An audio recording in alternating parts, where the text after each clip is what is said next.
Hi everyone, in this video, we will show you how to disable the locator bar in Aternos. First, go to the Aternos website on your computer and log into your account.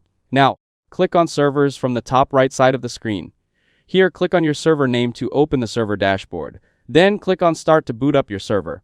If it asks, do you accept the Minecraft EULA? Select Yes to continue. If needed, you can also stop the server and restart it later after making changes.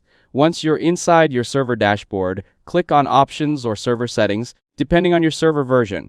Now look through the settings for anything related to HUD, locator bar, or interface display. Some servers have built-in options that control on-screen elements. If you are using plugins or mods, the locator bar is usually controlled by them instead of Aternos itself.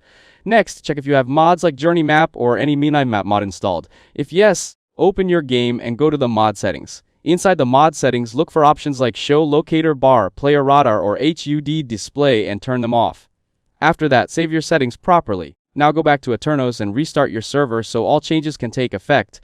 Once the server is fully restarted, join your Minecraft world again. Now the locator bar should be disabled, giving you a cleaner and distraction-free screen while playing. If this video helped you out, don't forget to leave a like and subscribe to the channel. Thanks for watching, and I'll see you in the next one.